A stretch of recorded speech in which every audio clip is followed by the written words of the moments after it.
Well, hi everybody, it's Fiona Hooper here with another instalment of the Poetry of Painting. Welcome to you all, and please let me know in the comments who you are and where you're from. And do please feel free to ask questions and just add any comments that you'd like. It'd be lovely to hear from you. This week, I am really pleased to have another amazing poet joining me. And this week it's Markey Mark Symmonds. So we'll both be reading poems about another of my paintings, which is the Whispering Waters painting, which is this one here. And Markey Mark will also be reading another of his poems about my painting, the beautiful Birches, on this side. So I'd now like to introduce my guest this week. And here we go. Hi, Mark. Hi, welcome to the poet. Oh, I've lost you there somehow. Oh, there we go. Sorry. Welcome. Oh, I don't know. Sorry, that was me being silly there. I don't know quite what was happening with it there. That was just a user error. So welcome to Poetry of Painting, and really looking forward to having you on the show and hearing some of your poems. Thank you for inviting me. It's certainly something very different to do. Yeah, you're very welcome. And before we read our poetry and talk about the paintings, maybe you might like to just tell us a little bit about your story and how you fell in love with poetry. I guess at a very early age, my first introduction to poetry was I used to make it up out of song lyrics. And at the time, I grew up in an age where there was a lot of ska and reggae around, so I used a lot of that. And I was also very much into Gary Newman, who is a fantastic lyricist if you really listen to a lot of his stuff. So that was my earliest brush with it. And then I didn't really do a lot. Occasionally we'd pick it up at school and that. And then when I met my wife, we used to go out for a walk and sit by the local lake, and I used to make up poetry on the hoof, like I come out with all sorts of rubbish that come out of my head. And then again, didn't do a lot with it until I was diagnosed at 46 with dyslexia. Wow. And when you've got dyslexia, you have two choices. You either let it beat you or you stand up and be counted. And I was working at the time and was then took voluntary redundancy, and I was writing a lot at the time of poetry. I started a blog and really wanted to just get my work out there, and just was writing daily as stuff came into my head. And my poetry very much is around, I write what they call freestyle. So I don't look at, a particularly ambient metering or whether I've got, repeating the rhyming pattern every two lines. I write very free verse, and that suits me because as it comes out of my head, it goes on the paper, and then I can edit that all down. I tend to write on my phone and then save it to a cloud, and then I go on my laptop and do all the editing and bits and pieces. I just find that a lot easier. Yeah. And I write about anything really, anything from stuff that I see in the news. I wrote one recently called Crosshairs, which was about young children being targeted by snipers in Yemen. But then I also I've written love stuff. I've written stuff about nature, mental health. I've written some very dark stuff as well, or anything that comes into my head at 3 o'clock in the morning, really, which is normally when the best ideas come, and you kind of lay there working them through in your head and have to get them down in rough form so you don't forget them. And then sometimes you get times when you've got an idea and you're trying to work it through and it just doesn't come, and you just can't make it work, and you just shelve it and think, right, well, leave it and wait for something else to come along. Yeah. Wow. I mean, that's really impressive for somebody who had dyslexia to be writing poetry. I think that's just amazing, and well done for you. Brilliant. So I must ask you your pen name, and because it's not just Markey Mark Symmonds, is it? You've got a little bit on the end of that as well. So Yeah, that's right. Rhythm of the Ink, which is kind of my branding, which is also the name of my first poetry collection, available on Amazon. Markey Mark, it's Rhythm of the Ink, the first wave. And so it's about the poetry washing over you and absorbing yourself in that as you would a water and a wave. And really, Rhythm of the Ink, I think, sums up about how rhythmic poetry can be. A lot of my stuff is rhyming stuff. I just like writing rhyming poetry. And so there's although I don't set out to set a particular rhythm, there's always a rhythm to it. And a lot of the poets now, I do a lot of live performances, and obviously over the last year we've all been restricted to Zoom, and but actually the beauty of that is I've been able to perform all over the world, in Australia and America, etc. Was even streamed into the Melbourne Fringe Festival as well, so that was quite good. But there's a particular, there's all sorts of different poets who do very different things, and it's about really finding your niche, finding who you are and being who you are. There's lots of poets I think, wow, they are absolutely fantastic, but I couldn't do what they do, and they'll tell me I can't do what you do. I think that's the same with painting as well. We each have our own style, we each have our own subject matter, our own genre, and I look at other people's work and think, wow, should I even bother painting? But then, as you say, they look at my work or other people's work and they think the same, because we're all different, and there's no point trying to force it to work like somebody else, because it's not authentic, it's not you. And that's what you really need in art, painting and poetry. You need that emotion and authenticity to come through, really, don't you? Yeah, I think so. And I think where they both join together really nicely is what I write and what you paint and what you want people to see is not always what people hear or see. So I can deliver a poem and think this is what I'm saying in that poem, and somebody can actually take that poem very differently, and that's fine. I feel I've done my job, and I guess that's the same when you're painting a picture. What you see in that picture, your interpretation of that picture, when somebody like me comes along, and we'll probably see this in the poetry later on, is that my interpretation of that picture will be very different to somebody else's. Yes, yeah. Oh, we've had a comment from Chris saying that the same goes for musicians as well. Yes, different very much. styles and the way they play and write and compose. So and I'm absolutely fascinated by the different responses that people do have to art. So it's going to be really fun hearing your poetic reaction to my paintings. Yes. And it's going to be quite different from mine, I'm sure. But so before we get on to the Whispering Waters, would you be good enough to read us your poem about beautiful birches, please, Markey Mark? Okay, yeah. If I read it and then kind of explain a bit of some of my thinking around it. Yep. Okay, so beautiful birches.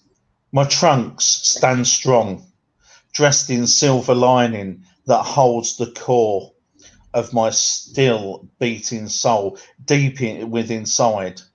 Branches devoid of leaves that have long since left to hide, leaving me barren of colour in the autumn of my days that evaporate amongst the sun's low haze as it bounces the fauna around, shredding brightness and light all around from the foliage that changes with the time.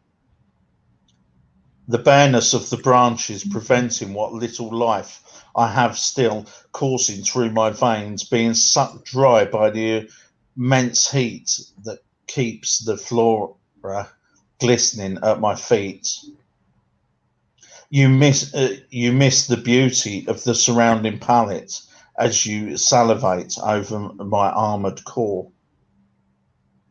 But with passing time, my body slowly renourishes itself bit by bit, leaf by leaf, growing until the spectacular sight that is the great birch has blossomed once more, allowed to reach my full glory in the heat of the midday sun, until the season changes again and my outer beauty is shed, leaving the silver protective core cutting through the landscape once more.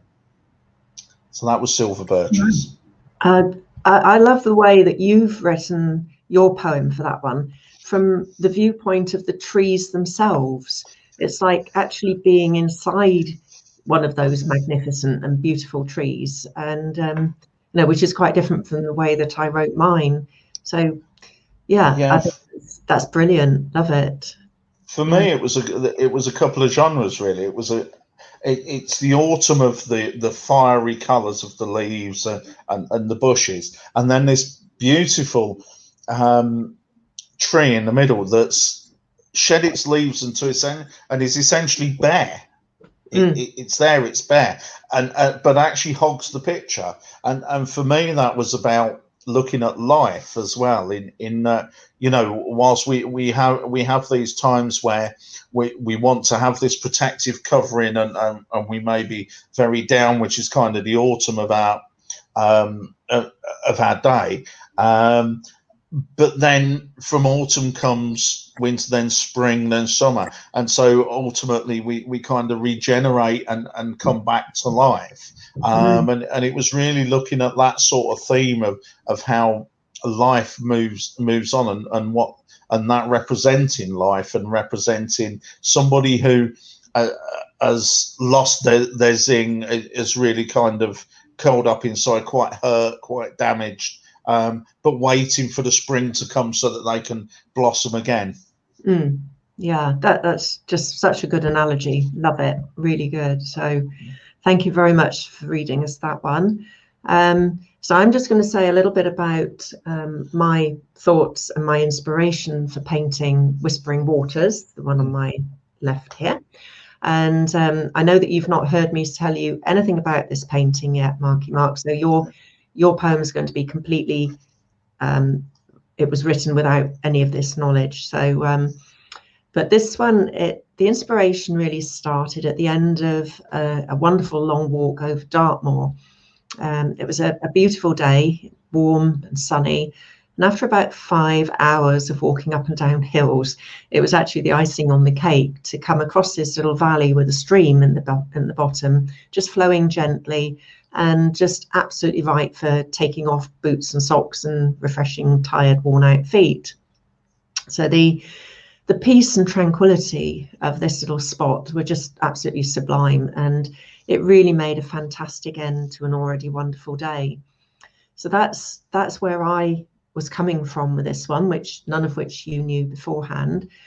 So would you like to read us your poem based on how the painting itself spoke to you, as opposed to my thoughts about it and my words? Yeah, certainly. It's called Whispering Waters.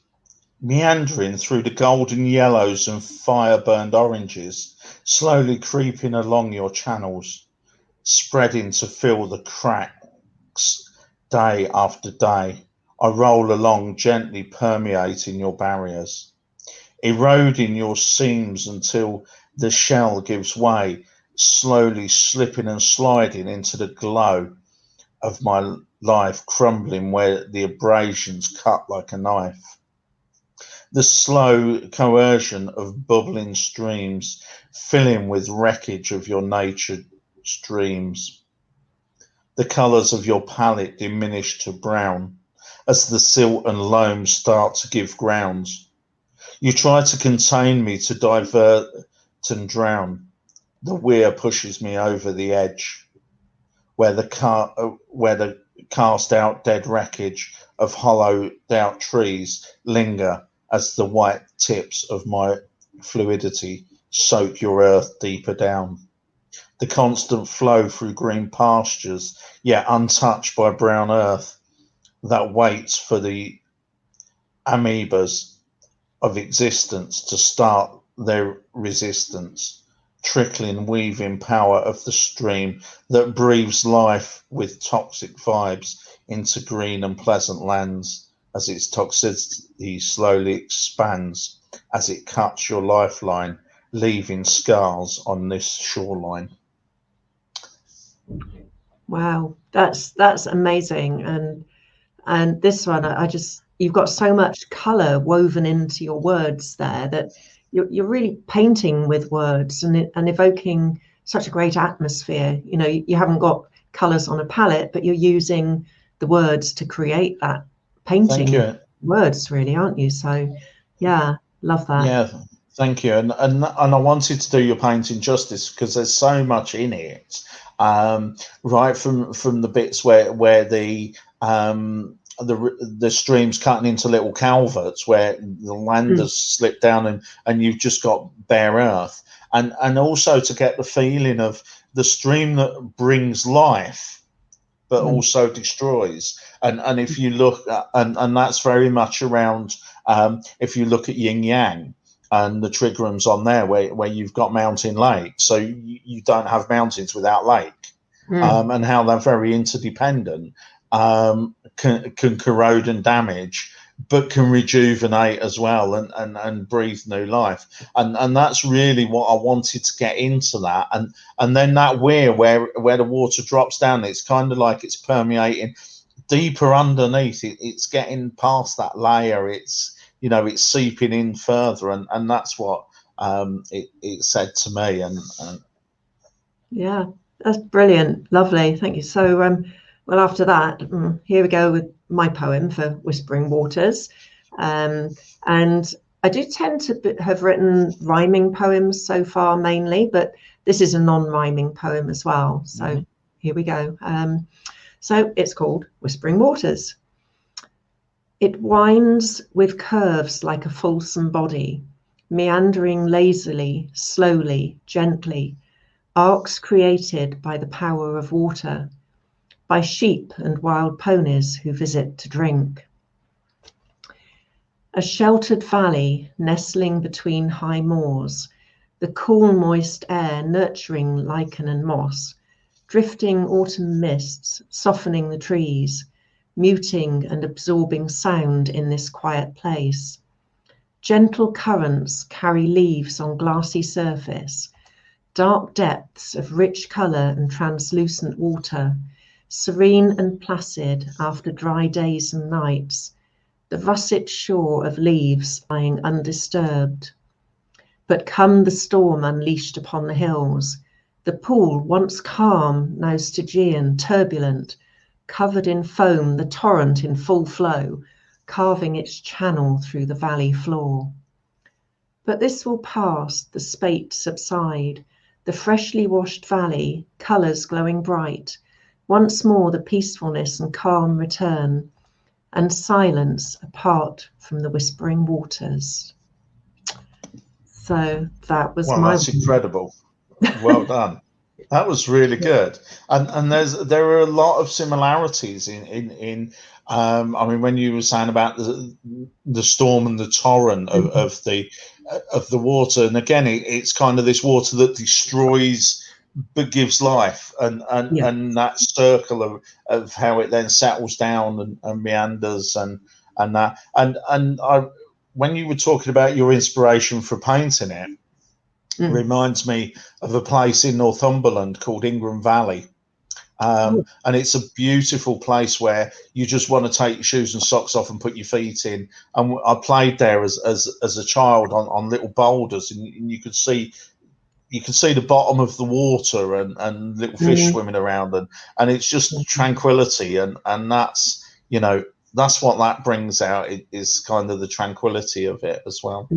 Yeah, brilliant. Well, I'm glad you thought that, because that's basically what I was trying to convey. So that's brilliant. Thank you very much. So I do still feel very much a novice with this poetry business, but it's fun and I'm enjoying doing it. So, you know, that's good enough reason to carry on, I think, isn't it? And, you know, yeah, I think, don't feel a novice. What you've written there is really good, and there's a lot of people couldn't write the way we've done it about your pictures. I know there's an anthology that I submitted a piece to called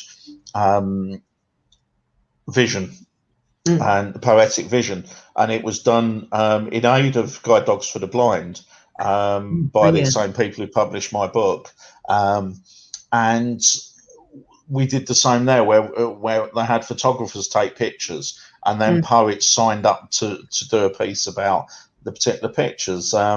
It's not everybody can do that.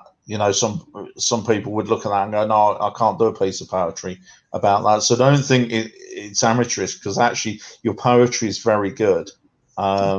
So keep on with it. Yeah, and I do have this idea a bit further down the line, a little bit soon yet, but I do have this idea about doing a book with my artwork in, and not just my poems, but poems like, with yours for the paintings as well, and, showing how one piece of art can be painted in words in different ways as well, which I think would be really nice to do. So hopefully, fingers crossed, we'll get lots more submissions from people like myself and your fellow poets as well. And I'm really hoping that's going to happen. And actually doing it with, at least a percentage going to something like Guide Dogs for the Blind, I think would be absolutely brilliant, because I'm a visual artist. My sight is very important to me for that, and it would be lovely to give something back to, as well as creating a work and giving pleasure with that work, hopefully to be able to give something to the charity which helps people that aren't as lucky as us. So yeah, that'd be great. I mean, the other thing I thought about doing as well is that the poets obviously writing about your pictures and publishing them, but what also about doing some artwork for some of our poems? Could be a really good challenge as well. Yeah, that would definitely be a challenge. be good fun. Yeah, I mean, you'd have to pick the right ones, because obviously of the genre that you like to do. But there's plenty out there, and that could be but I think it would be a great piece of work, and I think people would buy it because of the contrast between the two. So I'm looking forward to that as a project for the future. Yeah, so absolutely. I need to write a few more yet, but I think it's good to have a goal in mind and something to work for as well. I think that just is a lovely thing to do. So so does your mood affect your painting? I mean, you've painted pieces that that from when, like the water one, where you were in quite a tranquil place and you've been on like a 5-hour walk and that. But do you paint for mood as well? So if you're really down or if you're really angry, does that really affect your painting, and do you use your painting to get that out? Not so much. I think because for me, painting, once I get started, whatever mood I'm in to start with, once I get into the painting, the activity and the painting itself seem to take over. So, we've got a comment there from Joan. Hi, Joan. Hello there. Thanks for watching in. But I think it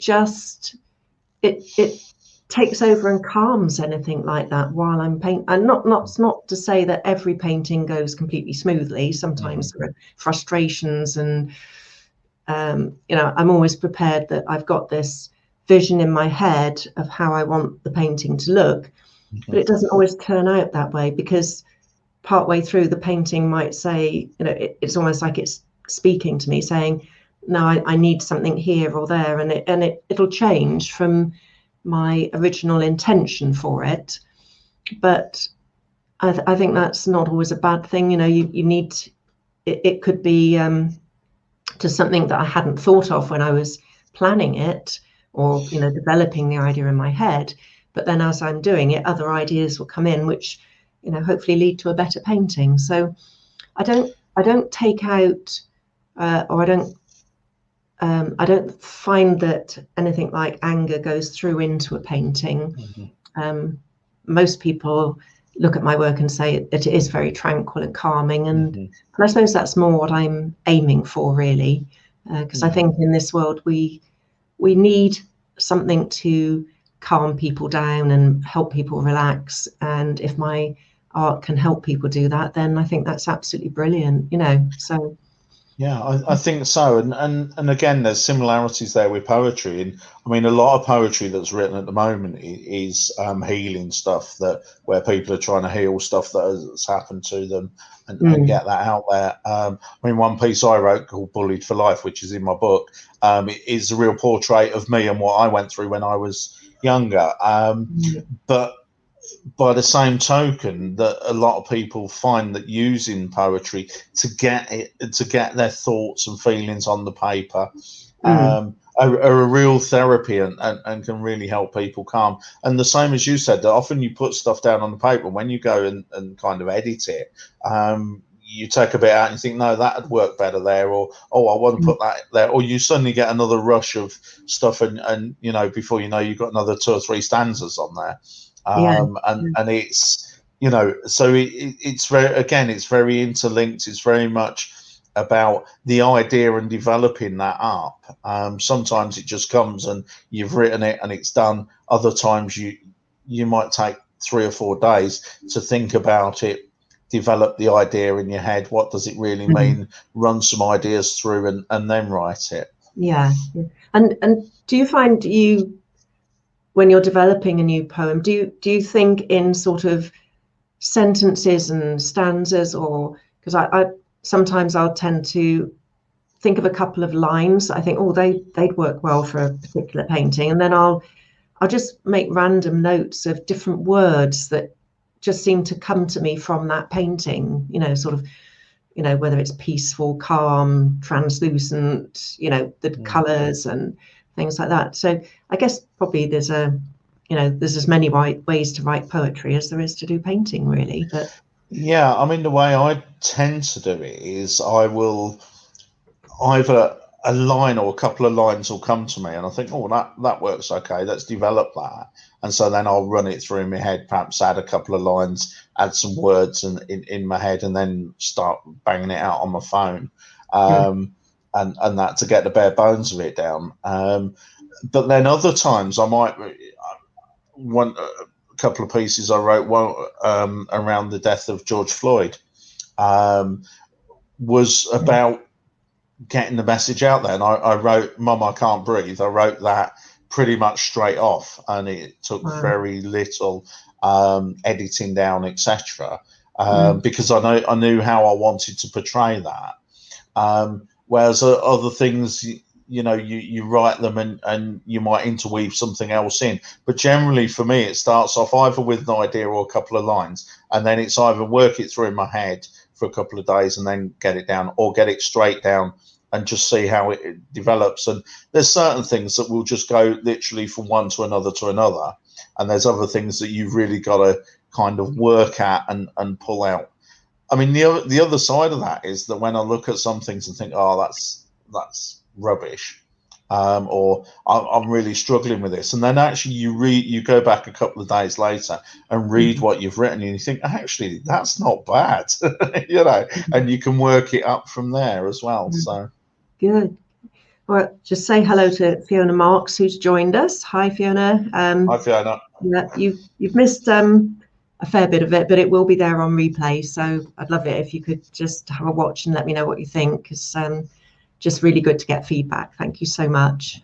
So yeah, it's been absolutely brilliant, Markey Mark, sorry. Been great having you on my show, and I look forward to, well, hopefully you'll come back very soon to join me for another session on the poetry of painting. Yes, it's been brilliant being here, and I've really enjoyed doing it, and I'd love to come back and do some more. Yeah, I love writing about paintings and pictures and things like that. So yeah, by all means, just give me a shout when you want me. Lovely, that'd be excellent. Thank you very much indeed. And next week I have another fabulous poet joining me for more talk about poetry and painting. So I hope you'll all be able to join me again for that. Same time, same place. And for anyone that needs a quick reminder to see any of my new paintings before they appear on social media and get invitations to events and things, you can sign up to my VIP mailing list on my website to get my newsletter, which is www.fionahooper.com, or send me a message and I'll send you the link or sign you up. So anyway, thanks again very, very much, Markey Mark. Been brilliant having you on. And to everybody, stay safe, have a good week, and see you next Wednesday for another Poetry of Painting session. Bye for now. Take care. Bye. Bye. Bye.